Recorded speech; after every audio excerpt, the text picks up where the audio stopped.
നമസ്കാരം. ജ്യോതിഷ ദർശനം പ്രോഗ്രാമിലേക്ക് ഏവർക്കും സ്വാഗതം.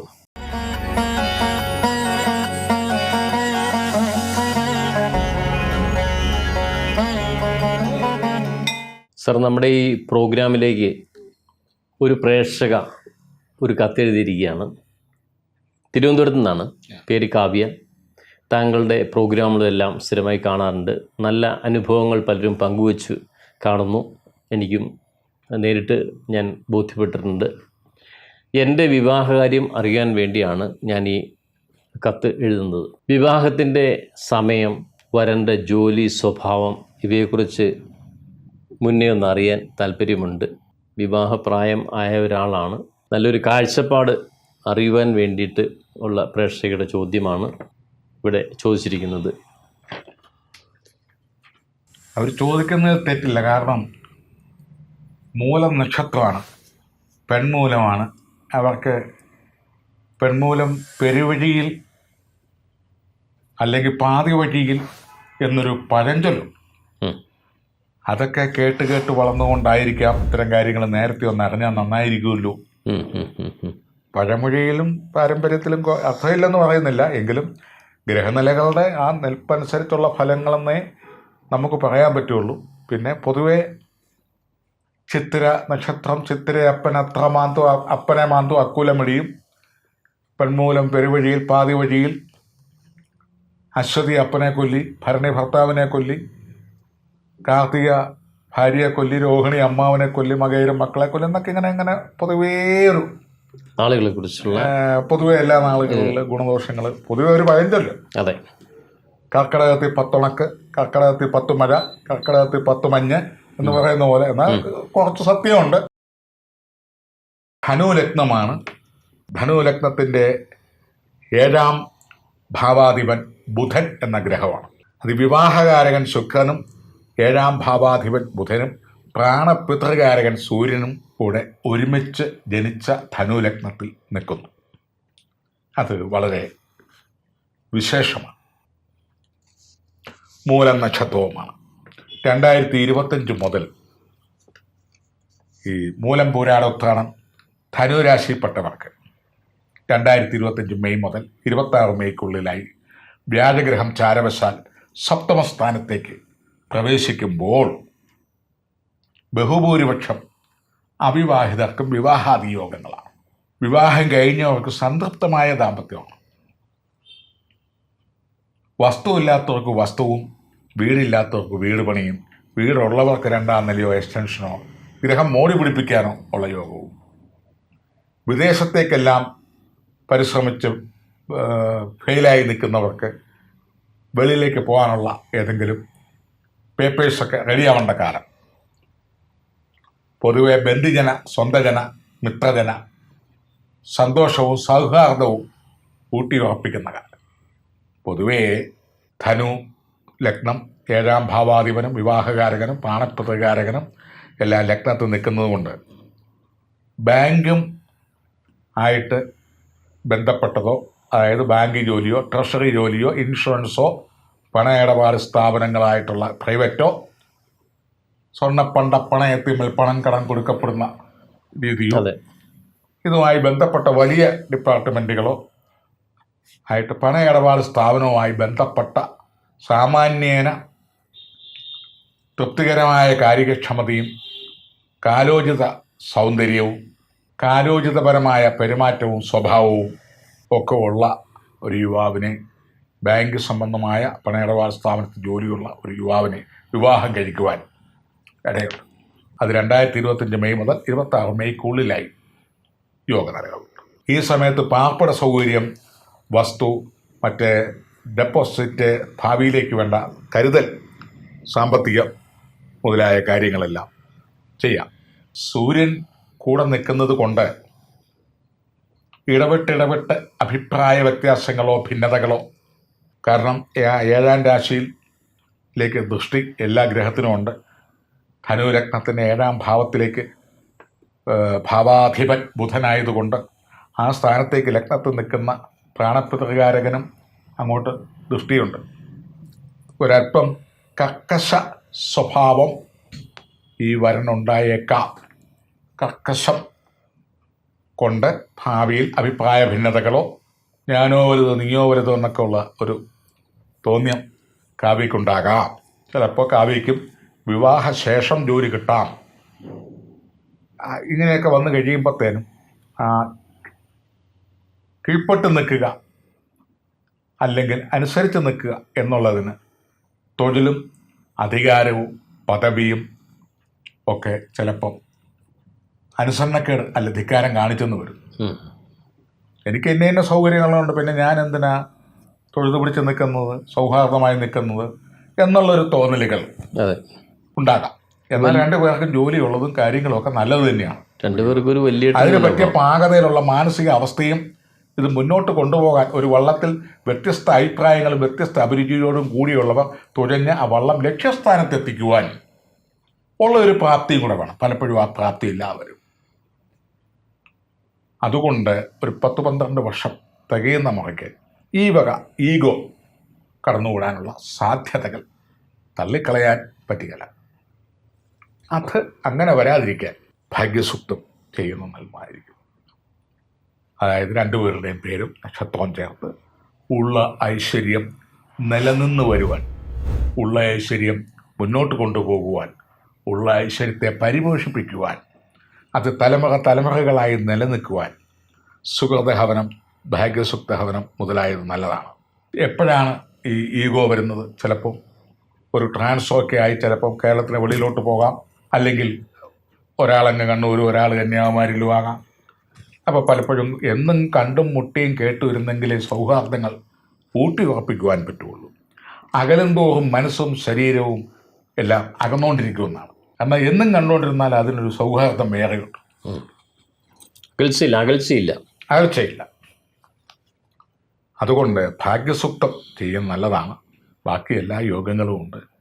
നിലവിൽ വരുന്ന ഭാഗ്യങ്ങൾ നിലനിൽക്കുവാൻ, ആ കാലഘട്ടത്തെങ്കിൽ അത് പ്രയോഗിക്കുവാൻ ഇപ്പോഴേ ഒന്ന് ഓർത്ത് കുറിച്ചിടുന്നത് നന്നായിരിക്കും. അല്ലെങ്കിൽ ഇപ്പോഴേ ഒരു മുൻകൂർ ജാമ്യം എന്നുള്ള നിലയിൽ അതിനെ ഇപ്പോഴേ എടുത്ത് പ്രയോഗിക്കാം. അതിനും തെറ്റില്ല. പേരും നക്ഷത്രവും ചേർത്ത് ഭാഗ്യസൂക്ത പത്മങ്ങളിൽ വെള്ളചന്ദനം പുഷ്പം പഞ്ചഭൂത സാരാംശങ്ങളെ കൊണ്ട് ആ ബുധഗ്രഹത്തെ ഒന്ന് സന്തോഷിപ്പിക്കുക. എന്നിട്ട് ബുധൻ ചെയ്യാവുന്ന ഭാഗ്യസൂക്തം, എല്ലാ ഭാഗ്യസൂക്തവും ഒന്ന് തന്നെയാണെങ്കിലും ഓരോ ഗ്രഹത്തിനെ സപ്പോർട്ട് ചെയ്ത് സഹായം ലഭിക്കുവാൻ ഭാഗ്യസൂക്തം ഉപകരിക്കാറുണ്ട്. അതായത് ഒരു നല്ല കത്തി മാമ്പഴം വരിയാനും പഴം വരിയാനും സർജറിക്കും എല്ലാത്തിനും ഉപകരിക്കാം എന്ന് പറയുന്ന പോലെ അത് ഭാഗ്യസൂക്തം ഒരു 18 ദിവസം ചെയ്ത് ശിവപാർവതി പ്രാണപ്രതിഷ്ഠ ചെയ്യുക. വളരെ അപൂർവമായിരിക്കുന്ന ഈ ഭാഗ്യസൂക്ത മന്ത്രങ്ങൾ പ്രേക്ഷക ലക്ഷ്യങ്ങൾക്ക് ഒന്ന് മനസ്സിലാക്കിയിരിക്കുവാൻ ഈ അവസരത്തിൽ ഞാനിന്ന് ചൊല്ലുകയാണ്. കാരണം ദുരുപയോഗം ചെയ്യരുത്, അനുകരിക്കരുത്. അതിൻ്റെ അർത്ഥങ്ങളും വിഭക്തികളും ഉച്ചാരണങ്ങളും എല്ലാം മനസ്സിലാക്കി വേണം അത് ചൊല്ലാൻ. ഒരു സംസ്കൃത ഇത് ചൊല്ലിയത് കൊണ്ട് അത് ഭാഗ്യമാകുമോ എന്ന് ചോദിച്ചാൽ, ഒരു വാക്ക് ഒന്നിൽ കൂടുതൽ പല പ്രാവശ്യം സംസ്കരിച്ച പദം ഉച്ചരിച്ചാൽ ആ വാക്കിന് ദൃഢതയും ശക്തിയും പൊലിമയും ഐശ്വര്യവും വർദ്ധിക്കുന്നു എന്ന് കണ്ടുപിടിച്ചിട്ടുണ്ട്. അതുകൊണ്ടാണ് ഈ രുദ്രാക്ഷത്തിലും മറ്റുമൊക്കെ ഈ ഓങ്കാരവും മറ്റുള്ള മന്ത്രങ്ങളും കൂടുതൽ ജപിക്കുന്നത്. അധികസ്യ അധികം ഫലം, പ്രത്യായനം, ആവർത്തനം ചെയ്ത് ശക്തി കൂട്ടുക. ഒരു വേള ഭാഗ്യസൂക്തം ചൊല്ലാം. നാം അതൊന്ന് ശ്രദ്ധിച്ച് നല്ലോണം പഠിച്ചു കഴിഞ്ഞ് അത് ഉരുവിട്ട് കഴിഞ്ഞാൽ ഭാഗ്യദോഷങ്ങൾക്കും അതുപോലെ തന്നെ ഭാഗ്യവർദ്ധനവിനും ഭാഗ്യദോഷം അകറ്റാനും അത് ഉപകരിക്കുന്നതാണ്. അത് സംസ്കൃത പദങ്ങളായതുകൊണ്ട് അമരകോശം, സിദ്ധരൂപം, മണിപ്രവാളം മുതലായതൊക്കെ പഠിച്ചിട്ട് വേണം അത് അതിൻ്റെതായ രീതിയിൽ ചൊല്ലുവാൻ.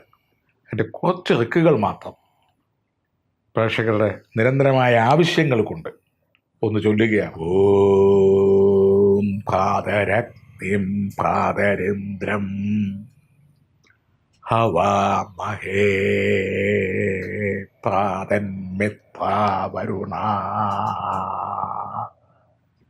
പ്രാതരശ്വന പ്രാതർത്ഥകം ഭൂഷണം ബ്രഹ്മണസ്പതിം പ്രാതസോമരുദ്രം ഹുവേമ പ്രാതർജിതം ഭഗമുഗ്രം ഹുവേമ വയം പുത്രമതിധീരോ വിദർത്താ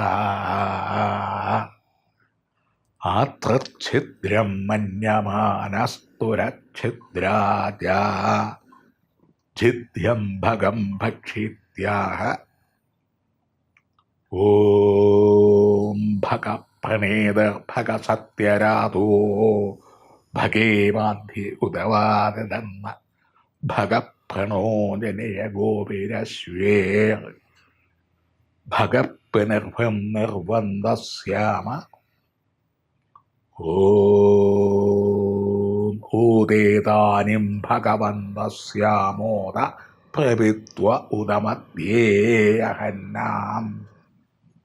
ഉദോദിതാമഘവന്ധൂരസ്യ വയം ദേവാനാം സുമതോ സ്യാമ ഓം ഭഗയേവ ഭഗവാസ്തു ദേവാസ്തേന വയം ഭഗവന്തസ്യാമതന്ദ്വാ ഭഗ സർവൈജോഹവീതി സനോ ഭഗ പുരയേതാഭവേഹ സമധ്വരായോഷസോ നമന്ദതിഥിക്കാവേവ സുജയേ പദായ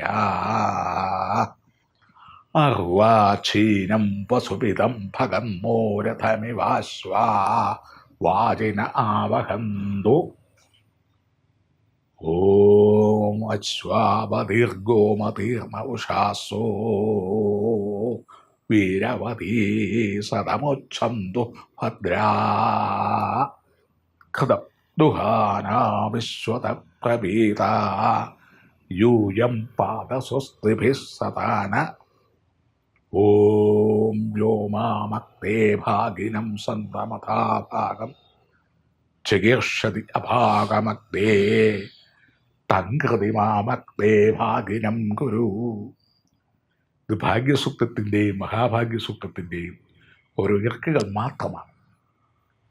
ഇതും പ്രകാരം ഭാഗ്യസൂക്തങ്ങൾ കൊണ്ടുള്ള ഭാഗ്യസൂക്ത ഹവനങ്ങൾ, പൂജാതി കർമ്മങ്ങൾ, പുഷ്പാർച്ചനകൾ മുതലായത് ബുധഗ്രഹത്തെ പത്മത്തിൽ ആവാഹിച്ച് അല്ലെങ്കിൽ നവഗ്രഹ ക്ഷേത്രത്തിൽ ബുധൻ്റെ പ്രതിമയുള്ളിടത്ത് വിഗ്രഹമുള്ളിടത്ത് അനുഷ്ഠിക്കുകയും ഇല്ലെങ്കിൽ ശ്രീകൃഷ്ണ ക്ഷേത്രത്തിൽ അല്ലെ ശ്രീരാമൻ്റെ ക്ഷേത്രത്തിൽ ഈ ബുധനാഴ്ചകൾ തോറും ഈ വക പുഷ്പാർച്ചനകൾ നടത്തി വരികയും ചെയ്താൽ ഈ 12 വർഷം കഴിയുന്ന മുറയ്ക്കുണ്ടായേക്കാവുന്ന ആ ഒരു വിരസത, നീരസം, അതിൻ്റെ കാഠിന്യങ്ങൾ കുറയുകയും അവ പൂർണ്ണമായും മുന്നോട്ട് നല്ല രീതിയിൽ 1 പന്തിരാണ്ട്, 2 പന്തിരാണ്ട്, 3 പന്തിരാണ്ട്, 4 പന്തിരാണ്ട് വരെ ആ ജീവിതത്തിൻ്റെ ദൈർഘ്യം നിലനിന്ന് അച്ഛയായി, അമ്മയായി, അമ്മൂമ്മയായി മാറും എന്നുള്ള പാട്ടില്ലേ, അതുമാതിരി ശൃംഖല തലമുറകളായിട്ട് പോകത്തക്ക രീതിയിലുള്ള ഒരു സൂക്തമാണ് ഭാഗ്യസൂക്തം.